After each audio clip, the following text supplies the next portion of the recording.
Wild Sheep Foundation presents Sheep Shape.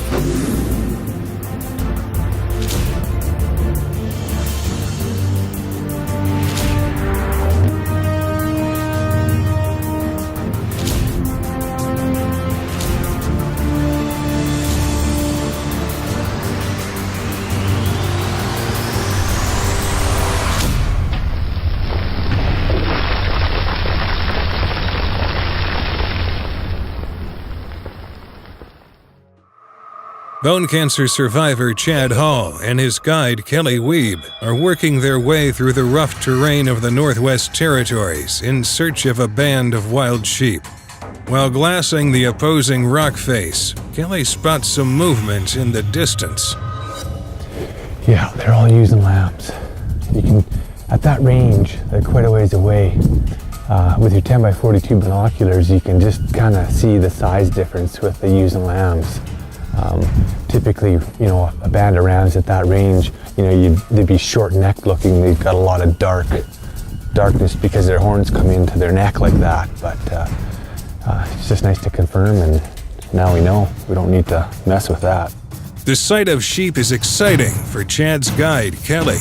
The presence of ewes and lambs in the territory means there could be rams nearby. They decide to move to higher elevation to get a better view of their surroundings. Meanwhile, a few hundred miles to the west, Rick Carone has been traveling through the Yukon on horseback for over 5 hours. It's been a week and a half since Rick's last chemotherapy treatment for his battle with stage 4 pancreatic cancer. He was feeling strong enough to start the hunt, but the rough terrain and demanding pace are beginning to take their toll on Rick. It's the evening of day 1. We just pretty much apexed Power Mountain, as we call it, came up Power Alley. We're at exactly a mile high up right now, and I'm not gonna lie, day 1 put me to the test. As you can tell, I'm a little bit out of breath right now. Got Jess and Kaylee in the background. They're glassing this beautiful valley here, and words can't describe the scenery that we're getting here. It's just, again, it's truly a painting from God. It is unbelievable. It's not going to get dark for at least another 3 hours, so the girls are going to glass. We're going to glass here shortly, and we got about another hour till we get to our base camp. Probably get there at about 11 o'clock, and it should be getting dark right about then, so it's all downhill from here, no pun intended, because our base camp that we're going to set up here is going to be all downhill. So the tough part is over for today, and I was definitely tested, but we got 9 more days ahead of us, and the training and everything. Cam, can't say enough about you getting me ready for this, and from that first day that I was there, you said, hey, the weight room's great, but nothing's going to prepare you like the mountain. And we did the training, we're putting in the work, and God willing, we'll all come home with some beautiful trophies and be able to tell the stories of our lives. While Rick is enjoying a much-needed rest, Patrick and his guide Megan Simpson are keeping a close eye on a nice ram in the distance. They're waiting for the perfect shot opportunity to present itself. One false move could alert this band of sheep, sending the ram on the run and out of range. Okay, so we're just gonna go up here a little bit. The one ram that we're after, instead of coming with the other young rams, is just starting to feed the other way. So we're gonna go further up here and try to get set up over there. Team Gunworks decides to move closer for a better vantage point. Patrick is finding that it's impossible to move quietly over the loose shale rocks on this mountain. It's even tougher to do with a prosthetic leg. But there's a ram on the other end of this hike, and Patrick will let no rock stand between him and the sheep he came to hunt.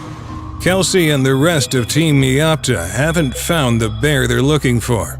There's a storm rolling in, so the team decides to hunker down at camp until it passes. The weather's rolling in.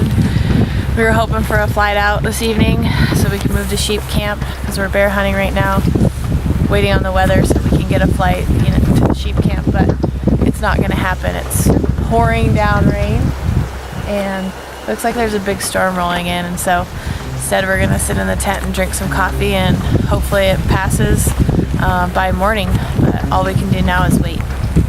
Chad Hall hasn't yet located a ram worth stalking, so he's continuing to cover ground until he does. He's struggling to keep his gear balanced as he hauls it through the rough terrain. He's counting on his titanium prosthetic leg to keep him moving through sheep country, so it's important to keep his pack properly positioned. I'm feeling pretty good. You know, it's always strenuous on my leg, but you gotta push through it.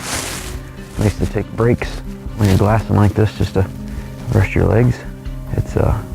It wears not just on your body, but it wears on your mind. You gotta calculate every step so you don't put yourself off balance and accidentally fall. But it's going well. We're enjoying ourselves. While Chad glasses the mountainside, Patrick is closing in on a mature ram. He'll have to remain undetected while he gets into position and readies his rifle. So your ram is walking over here. He's starting to walk back and feed this way towards these other rams. In that little gully thing, there's 6 sheep in there. So we're just gonna get set up and wait on it. Ready? So you get your gun set up and we'll get another pack.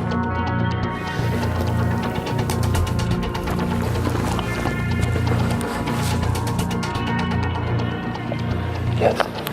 Is that him? He just stopped.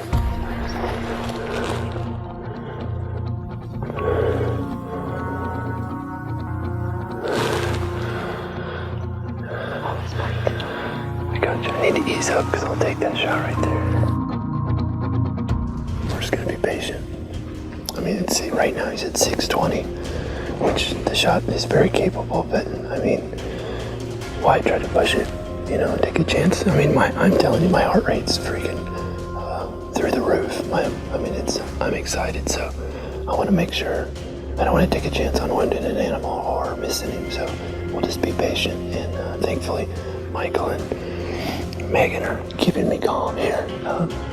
It's a beautiful animal, and if we're patient, we're going to get him. The ram is hanging tough over 600 yards away. Patrick's fitness routines, military background, and gunworks training have prepared him for this moment. He's determined to send a round downrange when the time is right, but the nerves are setting in as he stares through the scope at a beautiful wild sheep. Next week on Sheep Shape. Who would think you'd have a snowstorm hitting you in August, huh?